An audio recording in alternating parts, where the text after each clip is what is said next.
इस कार्यक्रम के पुण्यार्चक हैं श्री कंवर लाल जी, महावीर प्रसाद जी पाटनी, आर के ग्रुप, मदनगंज, किशनगढ़, राजस्थान।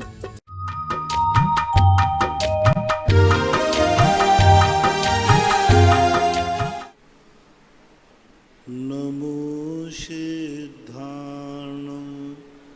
नमो आयर्याणं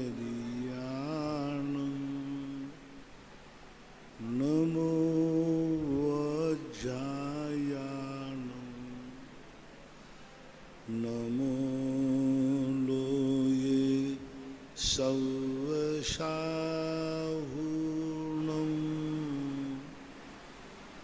पंच परमेष्टि भगवान की जय। आचार्य श्री गुरुवर कुंद कुंद महाराज की जय। आचार्य श्री गुरुवर विद्यासागर महाराज की जय। परम पूज्य निर्यापक श्रवण मुनि श्री सुधा सागर जी महाराज की जय। जय। परम पूज्य महासागर जी महाराज की जय। डॉक्टर मगन जैन आष्टा, गुरुवर नमोस्तु। महाराज जी, इनकी जिज्ञासा है कि तीर्थंकर प्रकृति का बंध केवली और शुद्ध केवली के पादमूल में होता है। केवली और शुद्ध केवली के पादमूल में तीर्थंकर प्रकृति का बंध होता है, तो पादमूल शब्द से हम क्या आशय लें? उनके सन्निकट में या उनका शिष्यत्व स्वीकार करने में?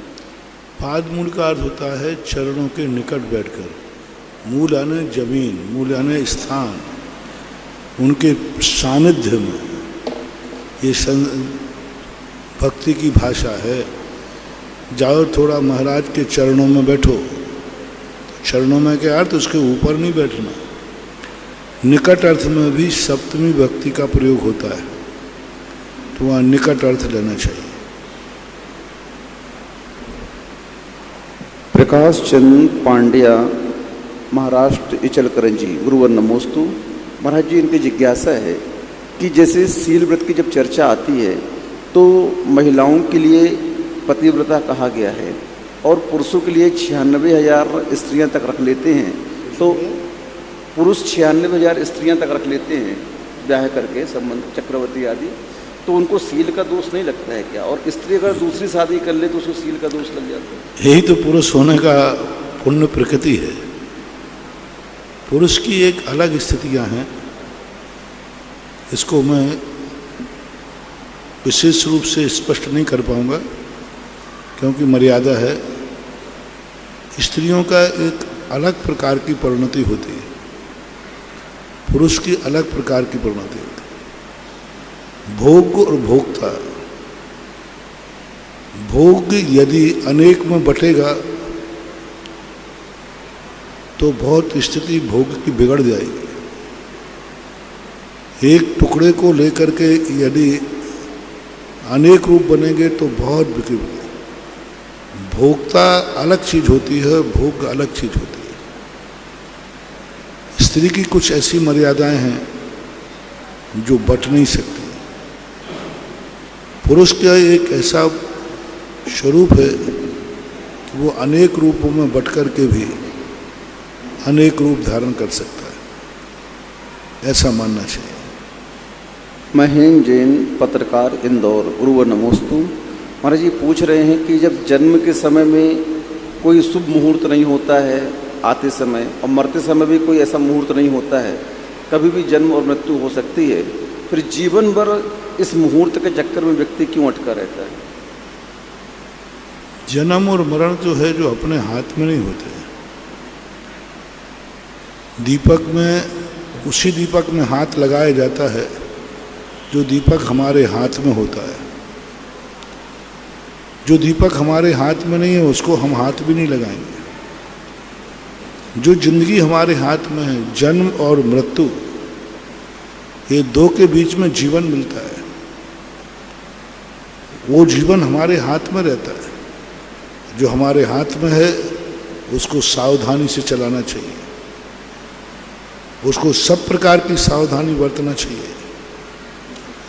काल का एक मुहूर्त एक ऐसी चीज है जो हमारे कर्मों की उदीर्णा में कारण बनता है, हमारे कर्मों को उपशमन में कारण बनता है। मुहूर्त ही सब कुछ नहीं है। अनेक कारणों में काल भी एक मुहूर्त है। समय की अनुकूलताएं सब तरफ देखी जाती हैं। अरे तुम्हारी तो देखो, एक गेहूं भी बोया जाता है, उसका भी काल निश्चित होता है। कभी भी बो दोगे तो फसल आ जाएगी नहीं, उसका भी समय निश्चित होता है। इसलिए किसी कार्य के लिए प्रकृति भी सदा एक सी नहीं रहती। गर्मी के दिनों में सारी भूमि को सुखा देती है, बरसात के दिनों में सबको हरा कर देती है। तो प्रकृति ही अपने काल के अनुसार नाना रूप धारण करती है। तो उन मुहूर्त में प्रकृति के उस स्वरूप को समझा जाता है जिस समय प्रकृति हमारे उन कार्य करने के लिए तैयार हो, सक्षम हो, अनुकूल हो। तो ये एक रूढ़ियाँ नहीं है, ये बहुत बड़ा विज्ञान है, मुहूर्त, साइंस है। ये खोजना कि कौन सा काल इस समय प्रकृति ने निश्चित किया है और इस काल में कौन से कार्य किए जा सकते हैं। प्रकृति, व्यक्ति भी हमेशा सभी कार्य करने के सक्षम नहीं रहता। बालक अवस्था में व्यक्ति पढ़ाई कर सकता है, प्रौढ़ होने के बाद उससे कहो कि इतना याद कर लो तो उसे याद नहीं होगा, उम्र होती। ऐसे ही प्रकृति अपना दिन बदलती है। प्रत्येक मुहूर्त में अलग अलग कार्य करने की योग्यता होती है। प्रातःकाल जब सूर्य निकलता है उस समय कई कार्य ऐसे होते हैं जो उस समय किए जाते हैं। पूज्यवर सुखचंद महाराज ने श्री ज्ञानार्णव के अंदर नाक से निकलने वाली श्वास को अनेक रूपों में बांट दिया। अब विज्ञान की दृष्टि से तो ये ऑक्सीजन है, श्वास लेना है और छोड़ना है, लेकिन नहीं, ये श्वास सुबह जब निकलती है तो अलग फल देती है, 3 घंटे बाद निकलती है तो अलग फल देती है। 24 घंटे में जितने घड़ियां हैं उतने प्रकार के फल देती है। श्वास है, श्वास कोई बड़ी चीज़ नहीं। एक तो ज्योतिष से बहुत बड़ी चीज़ है। अपनी श्वास ले रहे हैं, छोड़ रहे हैं, ये बहुत बड़ा ज्योतिष है, सुर विज्ञान, बहुत बड़ा संकेत है। प्रातःकाल शुक्ल पक्ष की एकम के दिन यदि चंद्र नाड़ी चल रही है, समझना चाहिए कितनी भी महामारी फैल जाए अभी वह मरने वाला नहीं है। प्रातः तो चंदा चले चले, शाम को सूर्य तो निश्चय कर जानियो, प्राण गमन है दूर। उसमें भी शुक्ल पक्ष एकम, शुक्ल पक्ष की 2 ज्योतिर्। यदि प्रातःकाल उठते ही चंद्र स्वर चल रहा है ईड़ा नाली, तो अभी उसकी जिंदगी में कोई खतरा आने की संभावना नहीं। और उन्हीं दिनों में यदि सूर्य स्वर चल रहा है तो समझना चाहिए कि इसके लिए कोई खतरा, अपना श्वास में ज्योतिष लिखा हुआ है। जिस समय हम उठते हैं, विहार करते हैं, उस समय देखा जाता है कौन सा स्वर चल रहा है। जहाँ हम पहुँचते हैं स्वर वो बता देगा, संकेत कर देगा कि तुम्हारी श्वास में इतनी ताकत। श्वास में कितने प्रकार की श्वास होती है? पृथ्वी के प्रकार की श्वास, अग्नि के प्रकार की श्वास, वायु के स्वभाव की श्वास, जल के स्वभाव की श्वास। आप बताइए, ये 4 तुमने कभी देखा श्वास निकल रही है? लेकिन यही श्वास जब 12 अंगुल बहती है तो उसे पृथ्वी धारणा कहते हैं। उस समय तुम जो भी कार्य करोगे ठोस होगा, मजबूत होगा। बड़े कार्यों को, स्थिर कार्यों को यदि कोई सफलता का समय चाहता है, मुहूर्त चाहता है, तो उसे पृथ्वी धारणा का ज्ञान होना चाहिए। हर समय किसी को आशीर्वाद नहीं दिया जाता, हर समय ने पृथ्वी धारणा का इंतजार किया जाता है। 1 दिन लग सकते, 2 दिन लग सकते, 8 दिन लग सकते। पृथ्वी धारणा की पहचान हो कि मेरा श्वास इस समय पृथ्वी धारणा गुजर रहा है, और पृथ्वी धारणा से श्वास गुजरती हो, आप आंख बंद के आशीर्वाद दीजिए, दुनिया की कोई ताकत उस कार्य में विघ्न नहीं डाल सकती। श्वास से वायु के आकार की निकलती है। वायु के आकार की यदि श्वास निकलती है, उस समय यदि आशीर्वाद दिया, आपका तितर बितर हो जाएगा। अग्नि के आकार की निकलती है, पानी के निकलती है। इसके प्रमाण की साधना है, तपस्या है। हाथ से व्यक्ति साधक जान लेता है कि इस समय मेरी श्वास पृथ्वी धारणा चल रही है, अग्नि धारणा चल रही है, वायु चल रही है, क्या चल रही है, अलग अलग सुख होते हैं। पहचानेंगे कैसे महाराज जी उनको कि अग्नि धारणा है कि वायु धारणा, पहचान किसकी क्या? साधु पहचानता है, वो तो उसकी श्वास होती है, उसकी स्पर्श होता है, इसकी गंध होती है, इसका स्वाद होता है। जब श्वास निकलती है तो साधक इसकी गंध को पहचानता है, उसको गंध 24 घंटे एक ही गंध वाली श्वास नहीं निकलती, स्वाद पहचानता है। कभी कभी श्वास निकलते ही मुंह में कड़वाहट की अनुभूति होगी, वो इतनी सूक्ष्म होगी कि योगी पहचानता है। वर्षों वर्षों तक जिन्होंने ईश्वर विज्ञान की योग की साधना की है वो पहचान जाते। अग्नि की पहचान होती, एक कांच के दर्पण को लेकर के आप पहचान सकते हैं। प्रारंभ में यदि अपन को पहचानना है, जब नहीं सीखे हैं, बाद में तो व्यक्ति देखते ही बता देता है मेरी कौन सी धारणा चल रही है। इस समय मेरा जल तत्व चल रहा है। अब इसके लिए पहचानने के लिए कांच का टुकड़ा चाहिए। कांच के टुकड़े को आप नासिका के पास लाइए और यदि वो तिकोना बन जाए, समझ लेना अग्नि धारणा चल रही है। उसके ऊपर बादल के भाप छा जाए, समझ लेना जल धारणा चल रही है। और तितिर बितिर करके बन जाए तो वायु धारणा चल रही है। और एक चौकोर स्थान बन जाए तो समझ लेना पृथ्वी धारणा चल रही, भारी धारणा। तो ये ज्ञान है, हर चीज साधना से संभव है। यानी अपनी जिंदगी का सबसे बड़ा ज्योतिष है ईश्वर विज्ञान। जब कभी कोई दुनिया का कोई ज्योतिष नहीं मिल रहा है, उस समय कहा गया आप अपना स्वर ज्ञान देख लीजिए। स्वर ज्ञान, ज्योतिष ज्ञान तो एक लिखी हुई किताब है, स्वर ज्ञान तो इतना तात्कालिक है कि तुरंत तुम्हारे लिए ही है, तुम्हारे लिए ही। तो इन सब चीज़ों का एक ज्ञान है, बहुत बड़ा साइंस है। ये रूढ़ियाँ नहीं हैं, ये जरूरी है। रोशनी जैन, अजमेरा, औरंगाबाद। गुरुवर नमोस्तु। महाराज जी, मंदिर में भोजन आदि करना मना किया गया है, लेकिन जिस घर में चैत्यालय होता है तो वहाँ पर भोजन आदि सभी करते हैं, तो उसमें दोष नहीं लगेगा? घर चैत्यालय जो रहता है घर में, उस घर में सभी चीज़ आदमी करता है, तो उस चैत्यालय में रहने वालों को, घर में चैत्यालय जो रखते हैं उसको दोष तो नहीं लगेगा? बहुत बार बता चुका हूँ, गृह चैत्यालय होता है, ग्रह में चैत्यालय नहीं होता। गृह चैत्यालय का अर्थ होता है निजी चैत्यालय। घर में कभी किसी चैत्यालय का उल्लेख किसी कहीं मिला ही नहीं है। जिस मकान में तुम रहते हो उसमें कदापि मंदिर नहीं होना चाहिए, फोटो आदि होना अलग है, पूज्य मूर्ति नहीं होना चाहिए, पूरी बनी हुई मूर्ति नहीं होना चाहिए, प्रतिष्ठित भी ना हो तो अप्रतिष्ठित भी नहीं होना चाहिए। आंगा पीछा जो बना हुआ पूरी मूर्ति घर में किसी गृहस्थी के पास नहीं होना चाहिए। प्रतिष्ठित तो सवाल ही नहीं है, हो ही नहीं सकता उसके साथ। ऊपर भगवान है, कैसे वो नीचे रहेगा? नीचे भगवान है, ऊपर कैसे रहेगा? कम से कम 3 हाथ और अधिक से अधिक 16 हाथ दूर तक जिनेंद्र भगवान की मूर्ति इतने दूर होना चाहिए। मकान से कम 3 हाथ। मंदिर, हाँ, मंदिर मूर्ति सब एक ही है।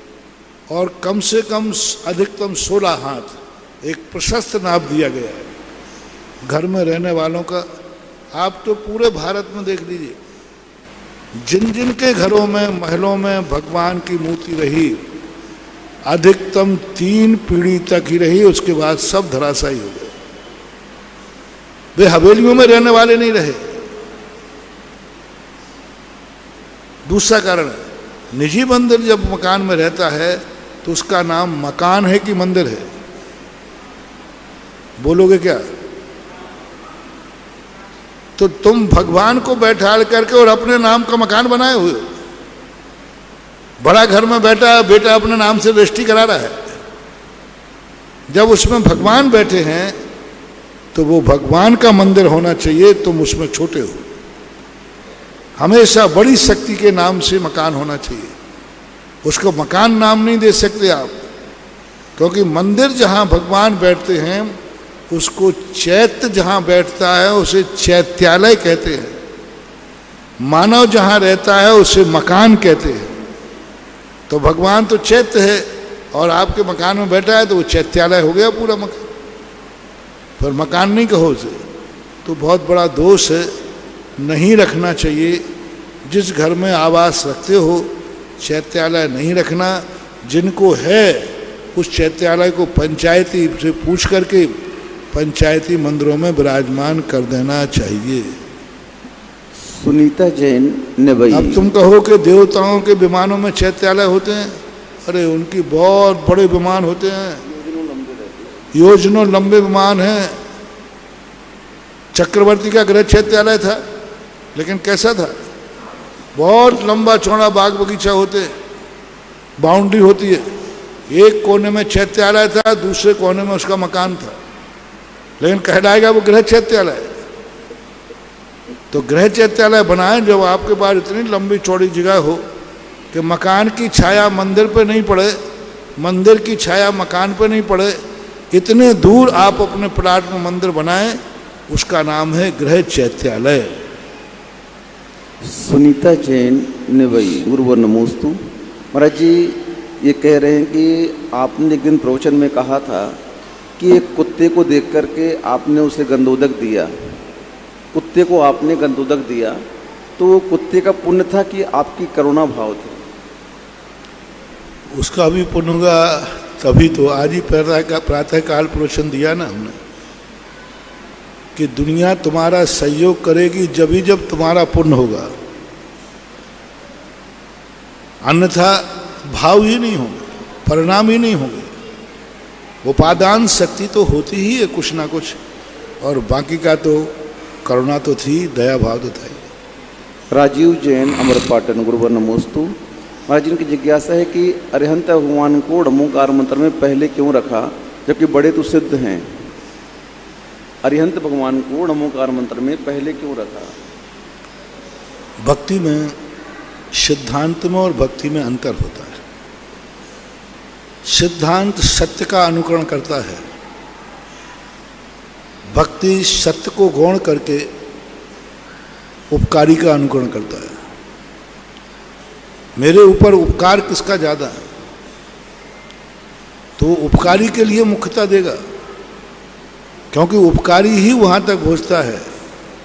हमें तो सिद्ध का मालूम भी नहीं है कि है भी कि नहीं, पर अरहंत ने हमें पता बताया, तो अरहंत हमारे उपकारी हैं। तो भक्तिवाद में हमेशा उपकारी को मुख्यता दी जाती है, जिससे उपकार होता है। तो जगत में नमोकार मंत्र साधक मंत्र नहीं है, नमोकार मंत्र साधना का मंत्र नहीं है, नमोकार मंत्र उपासना का मंत्र है। उसमें उपासना की जाती है, उसमें पद है। वह नमोकार मंत्र किसी विशेष वस्तु को टारगेट बना रहा है। साधना के मंत्र वो होते हैं जिनमें कोई अर्थ नहीं होता, जो किसी व्यक्ति विशेष की तरफ इशारा नहीं करते, वो सारे ब्रह्मांड को अपने में समाहित कर लेते, उनका कोई अर्थ नहीं है, वो किसी का भी संकेत नहीं करेंगे। वो तो बस एक ऐसी महासत्ता होती है कि संपूर्ण ब्रह्मांड उसमें समा जाता है। इसलिए शुक्र ध्यान के समय बीजाक्षरों का सहारा लिया जाता है, नमोकार मंत्र का नहीं।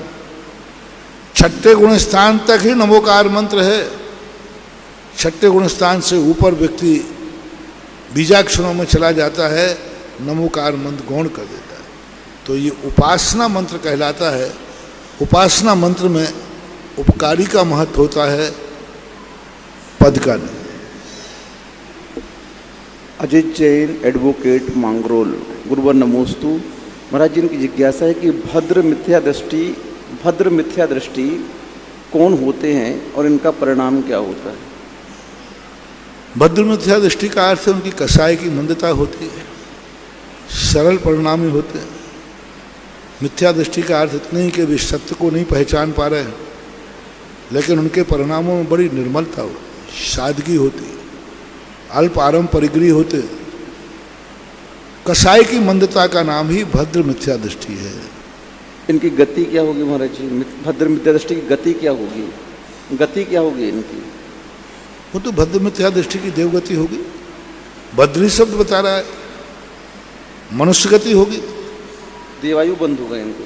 दो ही गति हैं भद्र वालों की, देव और या मनुष्य। त्रियंच नरक गति भद्र मिथ्या दृष्टियों की नहीं होती है।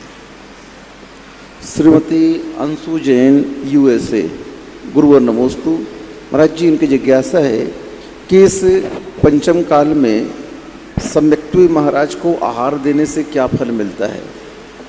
जो महाराज सम्यक दर्शन से युक्त हैं उन्हें आहार देने से क्या फल मिलता है, और जो मिथ्या दृष्टि है उन्हें आहार देने से क्या फल मिलता है? पहले आप आइडेंटिटी कार्ड लाइए कि कौन सम्यक दृष्टि कौन मिथ्या दृष्टि है। इस चक्कर में जो पड़े हैं वे इतने दूर चले गए कि धर्म से भी दूर हो गए। सम्यक दर्शन मिथ्या दर्शन हमारे ज्ञान का विषय नहीं है। चरणानुयोग के अनुसार हमें देखना चाहिए कि सच्चे देव शायद गुरु का आराधक है और अपने आप में चर्या को पाल रहा है, तो उसको सम्यक दृष्टि मान लेना चाहिए। क्योंकि कभी भी आज तक, चौथे काल में भी नहीं, कितने आचार्य अभव्य हैं, उनके द्वारा दीक्षित मुनि मोक्ष प्राप्त चले जाते हैं और गुरु अभव्य रह जाते हैं। गुरु अभव्य हैं, मिथ्या दृष्टि हैं, और उनके दीक्षित भावलिंगी मुनि मोक्ष को प्राप्त कर लेते हैं। तो उससे कोई फर्क नहीं पड़ने वाला भावलिंगी है या द्रव्यलिंगी है। आपको तो ये देखना है कि हमारे लिए कौन सा मार्ग दिखा रहे हैं।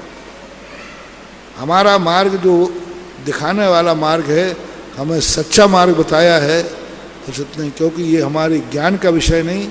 या तो अवध ज्ञानी बता सकते हैं कर्म प्रकृति को लेकर, या केवल ज्ञानी बता सकते हैं। मति शुद्ध ज्ञान में भाव लिंगत्व तो नहीं आता है।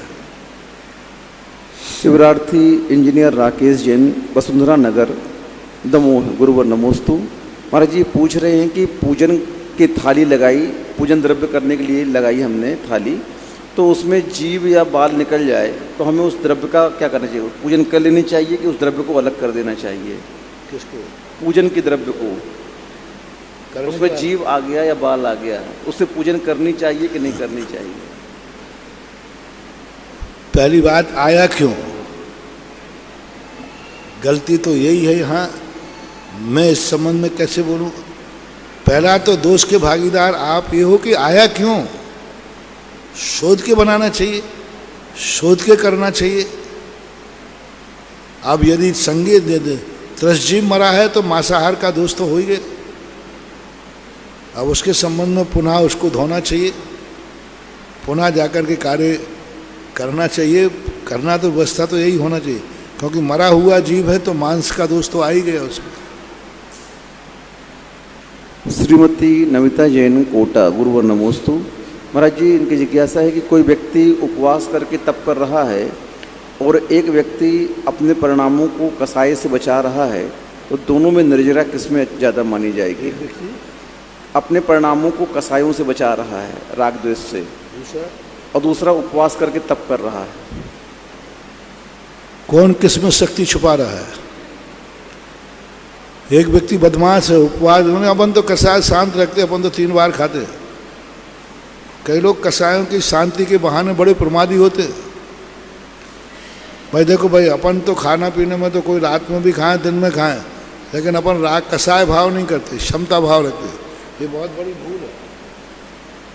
कसाय जिनकी शांत हैं वो उपवास किए बिना रहेगा ही नहीं, यदि उसकी शक्ति है तो। ये बहुत बड़ा बहाना है, उपवास तो हम नहीं करेंगे लेकिन कसाय शांत करेंगे। किसने कहा कि तुम्हारी कसाय शांत है? उपवास नहीं करना ये भी एक कसाय है, ये भी एक कसाय। शक्ति नहीं होना अलग चीज है और नहीं करना, बल्कि महानुभाव शक्ति होते हुए नहीं करना, मिथ्यात्व का दोष आ सकता है, बहुत बड़ा दोष आ सकता है। शक्ति नहीं है फिर मत करो, कोई जरूरत नहीं है। लेकिन एवज में कि हम उपवास के स्थान पर कसाएं कम करें, ये सब बहानेबाजी है। मानलाल सेठी साहेबपुरा, गुरुवर नमोस्तु। महाराज जी, इनकी जिज्ञासा है कि जब हम भगवान को छत्र चढ़ाते हैं तो छत्र चढ़ाते समय आतप निवारण छत्रम स्थापयामी, ये कह सकते हैं क्या? पूज्यवर माघनंदी महाराज ने छत्र का नाम ही आतप निवारक कहा। भृंगार चामर सुदर्पण पीठ कुंभ ताल ध्वजा तप निवारक भूषिता। आतप निवारक इसका नाम ही दिया गया, छत्र का ही नाम है, तो आतप निवारक छत्र बोल सकते, कोई बाधा नहीं, विशेषण है। श्रीमती चंदा जैन आष्टा, गुरुवर नमोस्तु। महाराज जी, ये पूछ रहे हैं कि संवेग और निर्वेग जो शब्द आया है, संवेग और निर्वेग जो शब्द आया है, इसका अर्थ क्या है? संवेग का अर्थ है भयभीत रहना, कसायों से, पापों से भयभीत रहना। निर्वेद का अर्थ है शांत रहना। एक व्यक्ति कह रहा, भाई मैं नहीं जाता, झगड़े से मैं बहुत डरता हूँ, झगड़े से मैं बहुत डर रहा हूँ, वो भयभीत है झगड़े से, ये संवेग कहलाता है। समीचीन वेग और निर्वेद कहलाता है शांत, एकदम शांत, अपने आप में तटस्थ था, वो भयभीत नहीं होता, ऐसा मानना चाहिए। आदित्य जैन भोपाल, गुरुवर नमोस्तु। महाराज जी, इनकी जिज्ञासा है कि बड़े बड़े लोग सोने चांदी के द्रव्य से पूजन करते हैं और उस द्रव्य पर अधिकार किसका होना चाहिए? क्योंकि कई लोग उस द्रव्य को अन्य जगह मंदिर के कार्य में उपयोग ले लेते हैं। देखो, बची जड़ी हुई द्रव्य को मंदिर के उपयोग में तो नहीं लेना चाहिए, गौशाला में ले सकते हैं, स्कूल आदि में दे सकते हैं, मंदिर में। और जो चढ़ाने वाले लोग उस धर्म में जो श्रद्धा रखते हैं वो उसका उपयोग ना करें, बाकी और अन्य उपयोग में किए जा सकते। जो चढ़ी हुई द्रव्य खा सकते हैं उनमें जैसे गाय है, गरीब लोग, भिखारी हैं, अन्य लोग जो इस धर्म के प्रति श्रद्धा नहीं रखते, मुझे तो कहने में कोई बाधा नहीं है, ऐसे नौकर आदि को दिया जा सकता है, ऐसा होना चाहिए। माली को ही देना है ऐसा कोई नियम नहीं है, ये तो हमारी व्यवस्था है कि ठीक है माली उठाएगा, खाएगा, मंदिर की सेवा हो जाएगी, उसकी आजीविका चल जाएगी। पीयूष जैन, बड़ा गांव किसान, गुरुवर नमोस्तु। महाराज जी, इनकी जिज्ञासा है, कर्तव्य करो कर्ता मत बनो, कर्तव्य करो कर्ता मत बनो, इसका क्या आशय है? सीधा अर्थ हो तो कर्तव्य, कर्ता का अर्थ होता है अहंकार, मैंने ये कार्य किया, नहीं मैंने नहीं किया, मैंने अपने कर्तव्य का निर्वाह किया। कर्तव्य का अर्थ है ड्यूटी और कर्ता का अर्थ है टेक टू ऑर्डर, हिटलर शाही, मैं यह कार्य करके रहूंगा, देखें कौन रोकता है, ये करता हुआ। मेरा कर्तव्य है कि मुझे यह कार्य करना चाहिए, इसलिए मैं कर रहा हूं, ये कर्तव्य होता है। विश्व अतिशयकारी आदिनाथ भगवान की छत्र छाया में विराजमान निर्यापक क्षमण मुनिपुंगव श्री सुधासागर जी महाराज के चरणों में जिनवाणी व सुधा कलश और साक्षात विराजमान भक्तों द्वारा बारंबार नमोस्तु नमोस्तु नमोस्तु। प्रथम जिज्ञासा के लिए जैन समाज के गौरव, भारत सरकार में दिल्ली में कार्यरत IAS अफसर राहुल जी जैन और इनके पश्चात ब्रह्मचारिणी सुनीता दीदी तैयार है।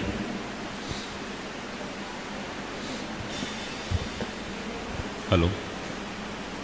परम पूज्य मुनि पुंगव श्री महाराज श्री के चरणों में बारंबार नमोस्तु। शुल्लक श्री तत्व सागर जी का, पूरे परिवार का और सभी दिल्ली वासियों का और जबलपुर वासियों का महाराज श्री नमोस्तु। महाराज श्री, मेरी जिज्ञासा ये है कि पिछले मार्च 2020 से जिस तरह से हम लोग देख रहे हैं कि समाज के कई संपन्न लोग भी और जो संपन्न नहीं थे, कई लोग काल कवलित हुए हैं कोरोना में, और एक ऐसा समय, ऐसा दौर देखा है कि बहुत सारे लोगों की मदद भी नहीं कर पाए बहुत सारे लोगों की मदद करने की कोशिश करते रहे, उनको बचा नहीं पाए। कुछ लोग आर्थिक रूप से संपन्न नहीं थे। तो मन में कई बार महाराज श्री विचार आया कि इस समय समाज के बहुत लोगों ने अपने अपने स्तर पे, सामाजिक स्तर पे प्रयास भी किए, मदद की। क्या कोई एक ऐसा व्यवस्था पूरी समाज मिलके बना सकती है महाराज श्री की, जिससे आर्थिक सहयोग सभी को हो सके जो ज़रूरतमंद हैं? इसमें बीमा का भी महाराज श्री एक तरीका हो सकता है कि समाज का ही कोई व्यापारी आगे आके बीमा का काम करें, और जिस तरह से वैक्सीन लग रही है सबको, तो बीमा करा के लोगों को ऐसी जरूरत पूरा कर सबसे बड़ी चीज़ क्या है? नमोस्तु। सहायता करने के तो भाव आते हैं। समाज के अपने खुद की इतनी आवश्यकताएं होती हैं कि वो इस तरफ तभी ध्यान देता है जब सामने केस हो। भविष्य के लिए निधि बनाना, इनका दुरुपयोग ज़्यादा होता है। प्राय जब कमेटियां होती हैं वो अपने से संबंधित लोगों को ही उसको वितरित करा देते हैं। मैंने बहुत बार ऐसे ध्रुव फंड बनाए, बहुत प्रयास किए, शिक्षा के क्षेत्र में किए, करोड़ों के ध्रुव फंड बनाए, लेकिन वो सारे के सारे का सदुपयोग नहीं हो पाता। और दूसरी बात है कि व्यक्ति को सहायता देने की अपेक्षा उसको सक्षम बनाओ। सहायता देने की अपेक्षा उसको सक्षम बनाओ, क्योंकि वो कर्महीन है। जो सहायता लेने वाला है वो कर्महीन है, पुण्यहीन है। उसको अपन कितना भी सहयोग कर देंगे, वो सब खत्म करके फिर रोड पे आ जाएगी, फिर रोड की स्थिति बन जाती है। हमारे आचार्य श्री ने एक बहुत अच्छी बात कही, कोई गरीब और पुण्यहीन आ जाए। सन 1980 की घटना है, मैंने बहुत बार सुनाया। बहुत गरीब, दुखी, परेशान आ जाए, उसका सहयोग करना चाहिए, सभी लोग कहें। लेकिन आचार्य श्री ने कहा, बहुत गरीब व्यक्ति आया, बहुत गरीब, जिसके खाने को भी नहीं था, मरने की स्थिति थी।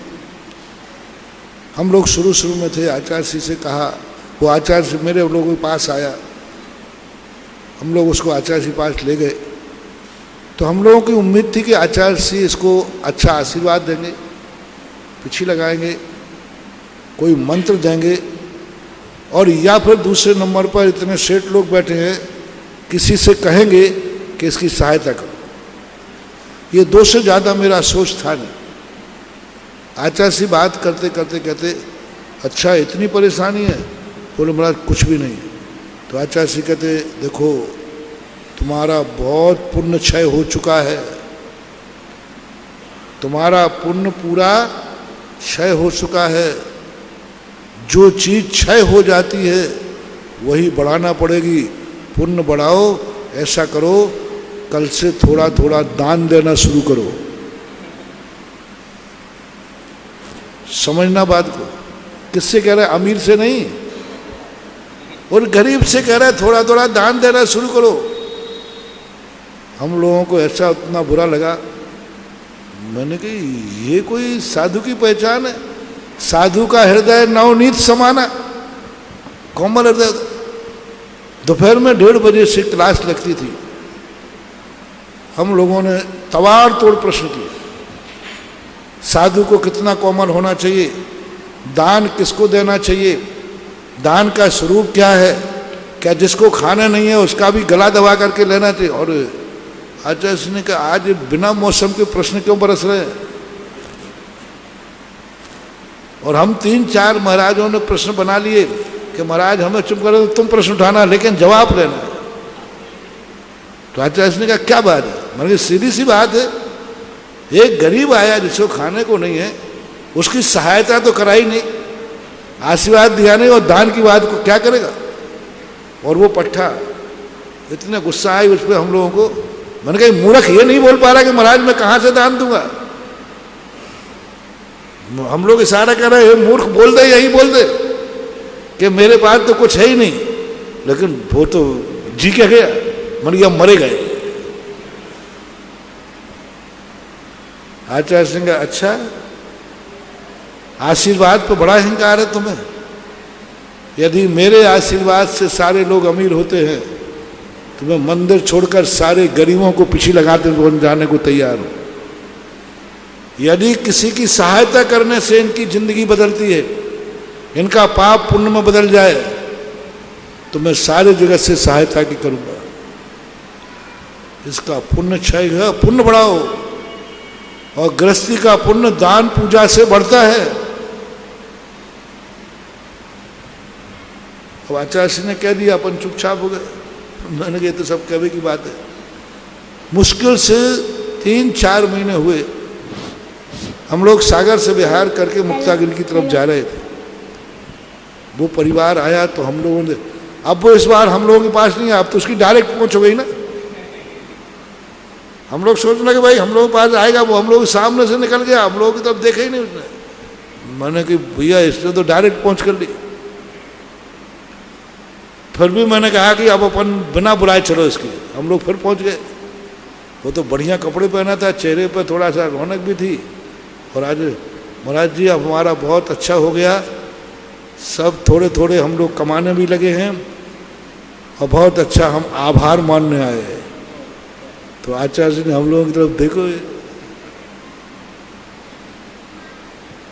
फिर आचार्य तब विश्वास हुआ हमें कि सहायता देने से नहीं, उनको सक्षम बनाओ, उनको रोजगार दो। गरीबों को जितने बार देखो, सरकार ने गरीबों को कितने बार आवाज देते हैं, वो सब बेच के बराबर कर देते। पुण्यहीन को जितना सहयोग दोगे उसकी सुख समृद्धि नहीं बढ़ेगी। उसको सक्षम बनाओ, उसको ऐसा सहयोग दो कि जिससे उसकी पुण्य की वृद्धि हो। उसको नौकरी दो, उसको व्यापार दो, उसको आजीविका दो। सहयोग दिया जाता है सीमित समय के लिए। मान कोरोना का समय आ गया, अब कोरोना के समय महीने 2 महीने की बात है, लॉकडाउन चल रहा है, इसमें सहयोग दे सकते हो। आपातकाल स्थिति में सहयोग देना चाहिए। सामान्य स्थिति में पुण्यहीन को सक्षम बनाना चाहिए। अब सक्षम बनाने के क्या तरीके होते हैं? बहुत सारे तरीके होते हैं। कोरोना काल में हम गर्व के साथ कह सकते हैं कि हमारा भारत देश बहुत है। पूरे भारत में कोरोना में आज तक कोई लॉकडाउन के अंदर कोई भूख से मौत नहीं हुई है। उसका कारण क्या? हर गांव वाले ने रोटी पड़ोसी से पूछ करके खाई है। और मैंने तो इस मंच से घोषणा की थी कि जब तक लॉकडाउन है किसी से भूखा सोने की जरूरत नहीं है। जब तक मैं इस मंच पर बैठा हूं, भारत का कोई व्यक्ति भूखा नहीं सोए। लॉकडाउन के समय खुली खोलना थी, कोई भी भारत का व्यक्ति लॉकडाउन में भूखा नहीं सोएगा। जो भूखा है वो तुरंत यहां तक समाचार भेजे, उसको यहां आने की जरूरत नहीं है। शाम को भली भूखा सो जाए, सूर्य उदय होते ही उसके घर में टिफिन पहुंचेगा, ये मैं वायदा करता हूं। सूर्य उदय, शाम को भूखा सोया, एक रात तो भूखा रहना पड़ेगा, लेकिन सुबह सूर्य की किरण निकलेगी, उसके घर में रोटी होगी। क्योंकि मैं भी लॉकडाउन में बड़ा दुर्विभूत हो गया था और यही पूरे भारत में नेटवर्क बिछा रखा था। हर भारत के अंदर, हर गांव में शो कर दिया, आप अपने गांव की निगरानी करो और अपने गांव के अंदर, और वहीं गांव वालों को तैयार कर दिया था कि यदि किसी के यहाँ रोटी नहीं है, तुम सुबह बना करके रोटी लेकर उसके घर जाओगे, उसको अपने दरवाजे नहीं बुलाओगे, तुम देने उसके घर के जाओगे। और हुआ एक हजारों पैकेट लोगों ने जाकर ऐसे दिए कि उनको ये नहीं लगे कि मुझे दूसरों की सहायता लेना पड़े, स्वाभिमान की रक्षा करते हुए। तो ऐसा जिनांशी जी जैन दिल्ली और इनके पश्चात ब्रह्मचारिणी सुनीता जी। नमोस्तु महर्षि, मेरा प्रश्न है कि जैसे हम कोई भी जीव को नमोकार मंत्र सुनाते हैं तो उसे नमोकार मंत्र सुनाने से क्या होता है? नमोकार मंत्र सुनाने से क्या होता है? नमोकार मंत्र सुनाने से व्यक्ति के अंदर बहुत अच्छे परिणाम होते हैं। उनमें भगवानों का नाम होता है। भगवान का नाम जैसे ही कानों में पड़ता है तैसे उसकी दुख दूर हो जाते हैं। परेशानियां दूर हो जाती हैं और उसके अच्छे दिन आ जाते, अच्छे कार्य होने लग जाते। नमोकार मंत्र के पढ़ोगे तो बहुत जल्दी याद हो जाता है। नमोकार मंत्र पढ़ के सोओगे तो रात में डर नहीं लगेगा। नमोकार मंत्र पढ़ के उठोगे तो कोई तुम्हारे लिए कभी कोई परेशानी नहीं आएगी। इसलिए अब बच्चों की भाषा तो यही होगी, और क्या कहें। ब्रह्मचारिणी सुनीता दीदी, उनके पश्चात नयन जैन साड़ोरा तैयार। निर्यापक मुनि श्री सुधा सागर महाराज जी के चरणों में प्रकाल कोटि सा नमोस्तु। महाराज श्री जी, एक और पुण्य कर्म के लिए परंपरा से मोक्ष का कारण कहा है। तीर्थंकर एक और पुण्य कर्म के लिए परंपरा से मोक्ष का कारण कहा है, और तीर्थंकर प्रकृति भी साक्षात मोक्ष का कारण है। लेकिन आचार्य कुंद महाराज ने पुण्य प्रकृति के लिए कहा है कि वह भी जीव को संसार में रोक कर रखती है, अर्थात उसको सुशील कैसे कहें महाराज जी। भुजवर कुंद स्वामी ने दोनों बातें कही। एक और पुण्य फला अर्हंता कहा, और एक और कहा किम होदि सुशीलम, पुण्य कैसे अच्छा हो सकता है जो संसार का कारण है। ये दो बातें एक आचार्य कह रहा है, और वो भी कुंद जैसे महान आचार्य कह रहे हैं, तो विचारणी बात है। इन गाथाओं को गौर से पढ़ो, एक शब्द में सारा रहस्य छुपा हुआ है, सारा रहस्य छुपा हुआ है। कौन सा पुण्य जो है वो पाप के समान है। जन संसारम पवेसेदी किम होदि सुशीलम जन संसारम पवेदेदी। ऐसा पुण्य किस काम का जो संसार में प्रवेश कराए, यानी संसार की वस्तुओं को पाने के लिए जो पुण्य करते हैं उस पुण्य की निंदा की। लेकिन जो पुण्य करते नहीं है, पुण्य बंधता है, पुण्य के लिए नहीं करते, पुण्य उनको बनता है पुरस्कार में। एक व्यक्ति पुरस्कार के लिए मेहनत करता है और एक मेहनत करता है तो पुरस्कार मिलता है, दोनों में कितना अंतर है। एक पुरस्कार के लिए ही पढ़ रहा है, मेहनत कर रहा है, हम पुरस्कार चाहिए, और एक मेहनत कर रहा है सो पुरस्कार मिलता है। जो व्रत नियम पाल रहे हैं उनको जो पुण्यबंध होता है वो अरहंत पद को देने वाला होता है, परंपरा से मोक्ष का कारण होता है। और जो पुण्य के लिए ही व्रत नियम करते हैं, वदनी माणि धरंतः शीलाणि तहा तवम चकुब्बंता परमट्ठ बाहे राजे ते अन्नानी पुण्य मिच्छन्ति। व्रत नियम आदि किसके लिए बने हो मुनि बने? स्वर्गों के लिए, पुण्य के लिए। तो जो पुण्य के लिए ही धर्म करते हैं उनकी निंदा की है, लेकिन जो धर्म करते हैं और उनको जो पुण्यबंध होता है उसकी प्रशंसा की है। पुण्य दो प्रकार का है, एक पापानुबंधी और एक पुण्यानुबंधी।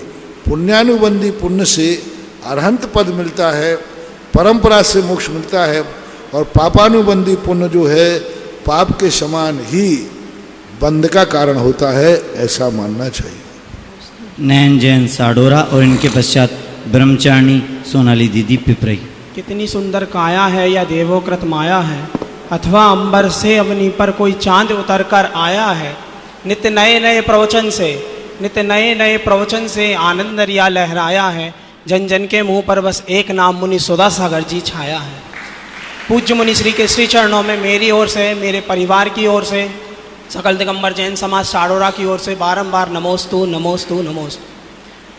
महाराज श्री, आज हमने बड़े बाबा के श्री चरणों में श्री भक्तांबर जी विधान किया, और उस विधान में बहुत ही आनंद की अनुभूति हुई।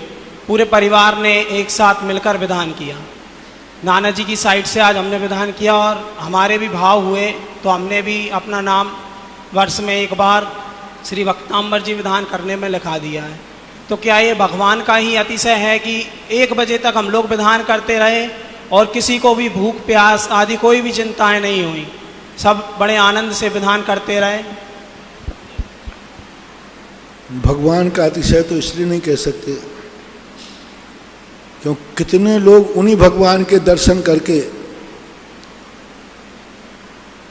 विधान तो छोड़ो, पूजा भी नहीं करते। पूजा तो छोड़ो, बिना अभिषेक के ही चले जाते हैं। अतिशय है भक्ति का, अतिशय है जौहरी का। जो भगवान को पहचान लेता है उसकी भक्ति साक्षात प्रबल हो जाती है। हीरा का महत्व, हीरा तो अपने आप में हीरा है, लेकिन हीरा की महिमा होती है जौहरी से। भगवान में इनमें शक्ति है, अतिशय है, लेकिन भगवान शक्ति और अतिशय को प्रकट नहीं कर सकते। उनकी शक्ति और अतिशय को तो भक्त प्रकट करता है। जौहरी बताता है कि यह मूलमान हीरा है, हीरा मुख से ना कहे हमारा मूल। भगवान नहीं बोलते हैं मेरे में कितनी शक्ति है, मेरे में कितना अतिशय है। भक्त बोलता है कि भगवान तेरे में कितना अतिशय है। तो ये भक्ति है, जिस भक्ति से लोग पहचान जाते हैं कि इस मूर्ति में कितनी शक्ति है, कितना आनंद है। उसी के परिणाम स्वरूप तुम्हारे मन में ऐसा भाव आया कि एक दिन को विधान करने आए थे और अब स्थायी भक्त बन गए आदिनाथ भगवान। श्री एक जिज्ञासा और है।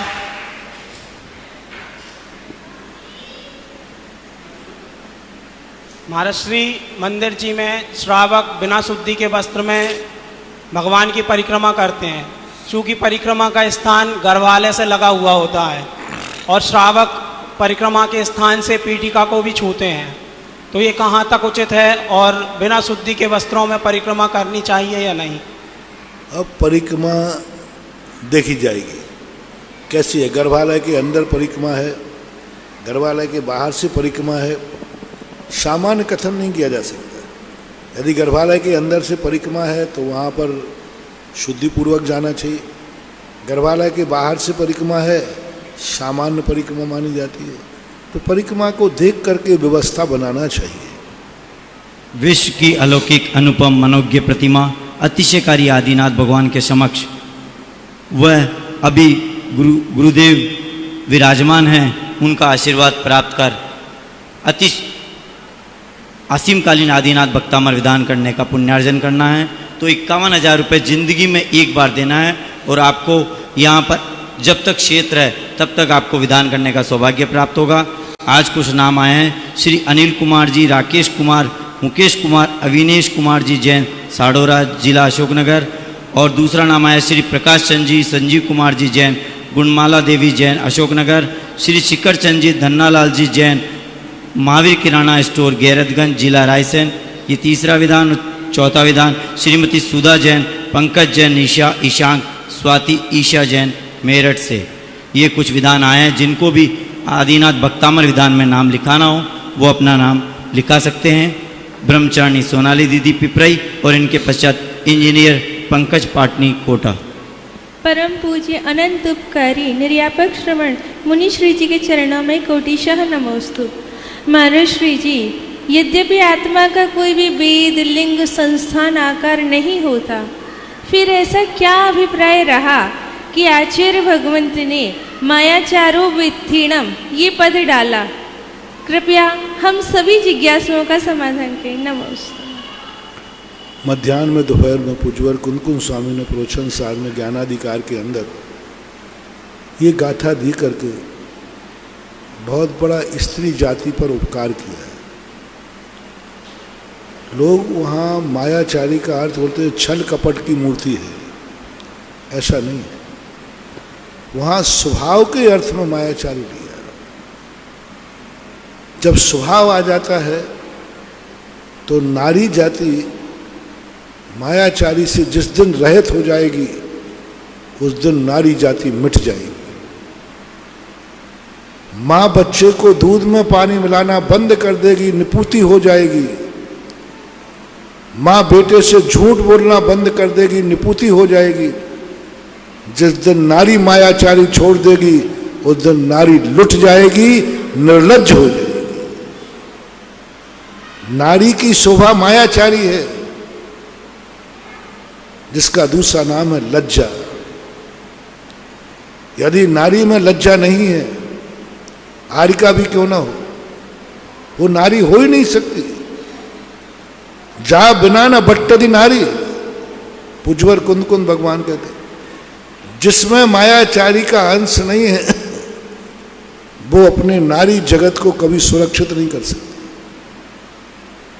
इसलिए वहां यह कहा गया कि हुई मायाचारी नहीं, प्रकट मायाचारी नहीं, दूसरे को फंसाने की मायाचारी नहीं, दूसरे को षड्यंत्र में डालने वाली मायाचारी नहीं, अपने जीवन की रक्षा करने की जो मायाचारी उसके अंदर स्वभाव से गॉड गिफ्ट में मिली है, उस मायाचारी की चर्चा है। गॉड गिफ्ट है स्वयं की रक्षा के लिए, स्वयं को बचाने के लिए, क्योंकि स्वयं की भी रक्षा बिना मायाचारी के संभव नहीं है।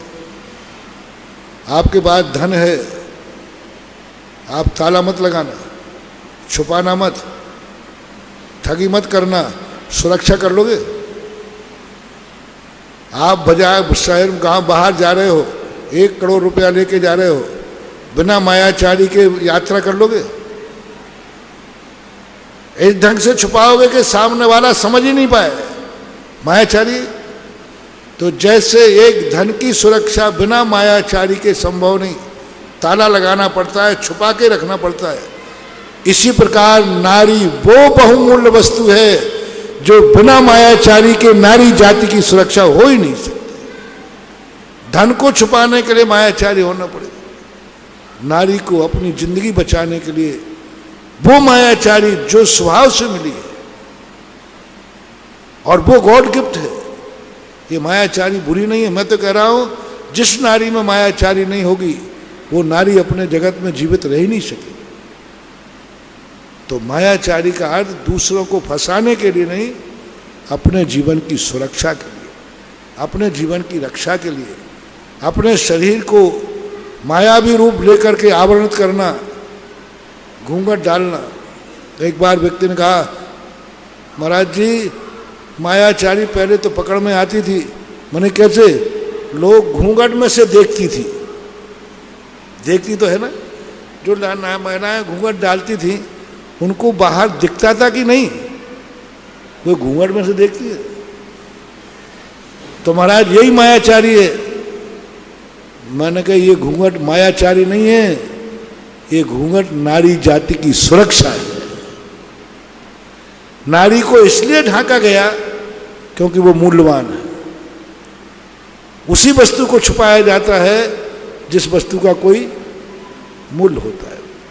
इसलिए लोगों ने गलत मायाचारी का अर्थ ले लिया, छल कपट प्रपंच ले लिया।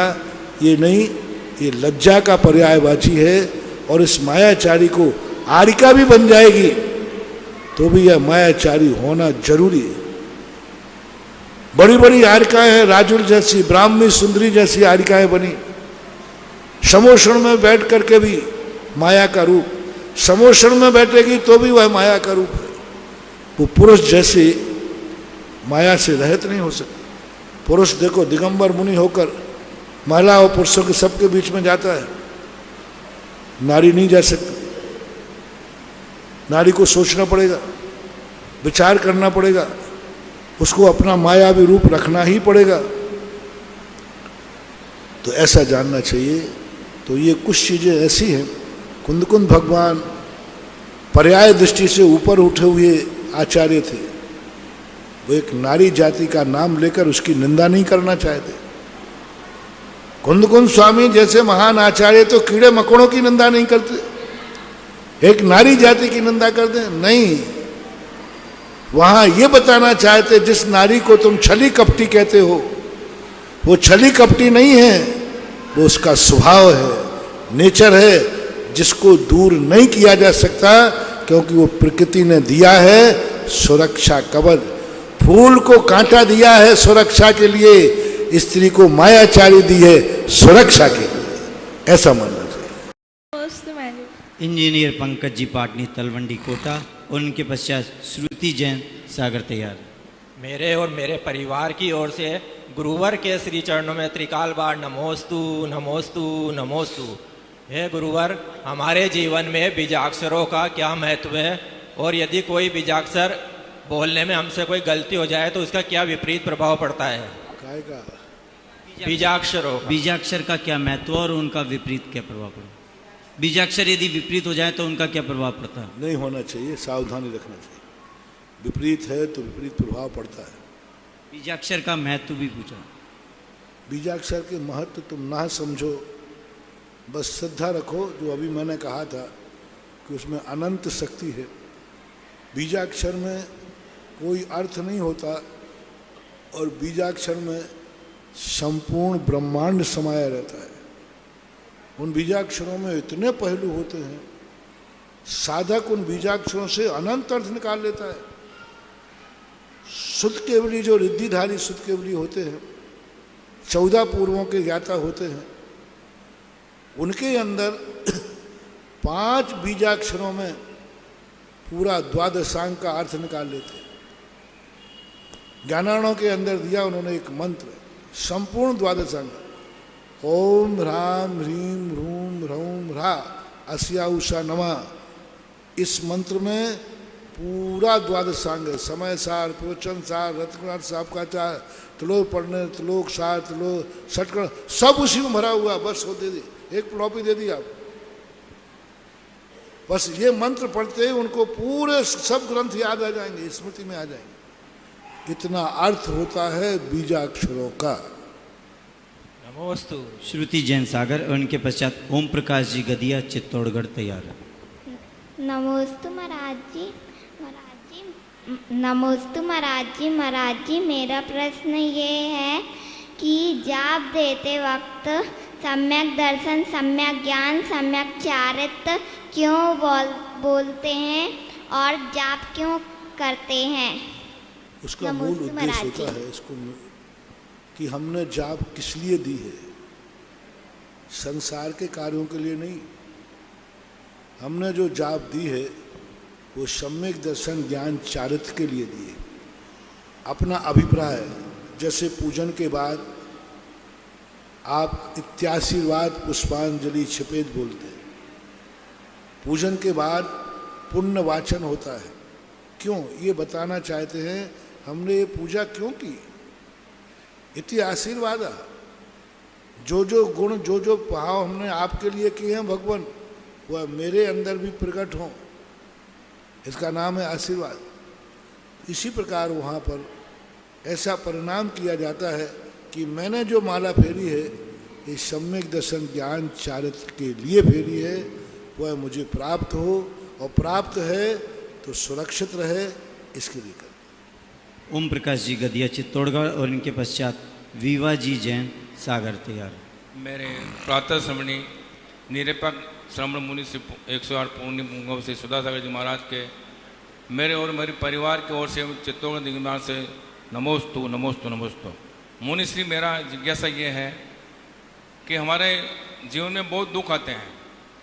अगर हम उस दुखों का दुनिया के सामने प्रकट करते हैं तो दुनिया हमारे पर हंसती है, लेकिन जब हम नहीं प्रकट करते हैं तो मन में घुटन होती है। ऐसे में हमें क्या करना चाहिए? वस्तु स्वरूप का विचार करना चाहिए, क्योंकि व्यक्त करने से दुनिया हंस भी सकती है, दुनिया रो भी सकती है। यदि तुम्हारा अपना कोई होगा तो तुम्हारा दुख सुन करके रो पड़ेगा, तो तुम्हारे दुख ने उसको दुखी कर दिया तो तुम्हारा दुख और बढ़ जाएगा। और यदि किसी ने हंसी उड़ा दी तो तुम्हारा मन टूट जाएगा, तुम और दुखी हो जाओगे। इसलिए वस्तु स्वरूप विचार खुशी से सब दुख संकट सहा करो। बस तत्व का चिंतन करो, वस्तु स्वरूप का चिंतन करो कि जो कुछ भी मेरे अंदर संकट आया है, मैंने जरूर कोई कभी ना कभी खोटा कार्य किया है तो वो सजा भोगना पड़ेगी। उसको सुनाने और नहीं सुनाने से कोई फर्क नहीं पड़ता। जिस गलती के कारण से आज मुझे संकट आया है, भविष्य में उस गलती को नहीं करूँगा, ऐसा चिंतन करने से शायद वो गलती जो 2 दिन तक कष्ट देने वाली थी वो 1 दिन में भी जा सकती है। हमारे यहाँ सबसे बड़ी चीज़ है, कितना भी किसी पे कष्ट आवे, किसी भी प्रकार का कष्ट आवे, सुनाने से कोई हल्का नहीं हो जाता। इसलिए हमारे यहाँ 3 तरीके दिए। संकट के समय विचार करो ये संकट क्यों आया है, कोई ना कोई हमसे भूल हुई है, उस भूल को एक्सेप्ट करो, स्वीकार करो, प्रतिक्रमण करो। मुझे खेद है कि मैंने ऐसा किया। जब प्रतिक्रमण हो जाए, ये भाव आ जाए कि मुझे खेद है कि मेरे से ऐसी गलती हुई, तभी तो ये संकट आया है। दूसरे से तुरंत करो, प्रत्याख्यान करो, भविष्य में मैं ऐसी गलती नहीं करूंगा। जो गलती कर चुके हैं उसका पश्चाताप करो। ये 3 मंत्र यदि तुमने अपना लिए तो आया हुआ संकट जो वर्षों में जाना था वो दिनों में जाकर के खत्म हो जाएगा। बहुत बड़ा प्रतिक्रमण, प्रत्याख्यान और प्रायश्चित, ये 3 कर्मों की निर्जरा का अमोघ शस्त्र है, अमोघ शस्त्र। तो ऐसा करो। नमोस्तु। अंतिम जिज्ञासा वीवा जी जैन सागर।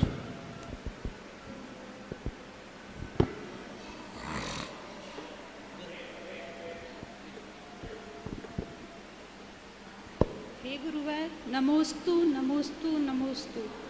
मेरा प्रश्न यह है कि जब भी कोई शांति विधान या सिद्ध चक्र विधान होता है तो हम उसमें 108 परिक्रमा लगाते हैं, वो क्यों लगाते हैं? काहे विधान मंडल की जो परिक्रमा लगाते हैं, परिक्रमा का कोई ऐसा लॉजिक अलग से देखने में नहीं। परिक्रमा का एक लॉजिक मिला कि हम तुम्हारे अलावा हमारा कोई नहीं, सब कुछ उनको मान लेना, मन से, वचन से, काय से। तो परिक्रमा लगा करके हमने ये सीमा दिखा दी कि दुनिया सब शून्य है, तुम ही हमारे सर्वश्रेष्ठ हो, भगवान की हो, गुरु की हो। तो ये है। अब 3 लगाना, 108 लगाना, 1008 लगाना, ये अपनी एक श्रद्धा भक्ति का अतिरेक है। एक जब भक्ति अंदर से उमड़ती है तो ऐसा लगता है कि बार बार परिक्रमा लगाते रहो, बार बार ये कहते रहो कि भगवान तेरे अलावा मेरा कोई नहीं, तेरे सीमा के बाहर मेरा कुछ भी नहीं है। तो जब समय किसी के प्रति श्रद्धा व्यक्त हो जाती है तो व्यक्ति समर्पण की कोई भाषा नहीं होती, समर्पण में वो मिट जाना ही अपने आप को समझता है, ऐसा मानना चाहिए। अलग से कोई इसके संबंध में आचार्यों ने कोई इसका का वर्णन का अलग से नहीं कहा। महाराज जी, और जो आयु बंधता है, मतलब बोलते हैं कि अपने भाव हर समय अच्छे रखो, कभी भी अपना आयु बंध जाता है, वो कैसे बंधता है? आयु बंद कभी भी हो सकता है, क्योंकि जिनकी अकाल मौत हो सकती है उनको सावधान रहना है। अपन सब कभी भी मर सकते हैं, कभी भी मर सकते हैं, किसी भी समय। तो जब जब मर सकते हैं तब तब आयु बंद हो सकता है। लेकिन कुछ लोग ऐसे होते हैं जिनकी मौत का दिन निश्चित होता है, अनपवर्त आयु वाले होते हैं, जिनका मौत का निश्चित जन्म के समय ही निश्चित है, इस दिन के एक मिनट पहले नहीं मर सकते। उनके आयु बंद के समय नियत होते हैं, जो कि शास्त्रों में वर्णित है कि 60 साल की उम्र वाला है, 40 साल तक उसकी आयु बंद नहीं होगा, 40 साल के बाद उसको पहला आयु बंद का मौका दिया जाता है। ऐसा उसके बाद शेष जीवन में 8 बार मौका मिलता है, और अकाल मौत होने पर कभी भी किसी भी समय आयु बंद हो सकता है। महाराज जी, हम जिनवाणी स्तुति के पहले इस कार्यक्रम के पुण्यार्चक थे श्री कंवर लाल जी, महावीर प्रसाद जी पाटनी, आर के ग्रुप, मदनगंज, किशनगढ़, राजस्थान।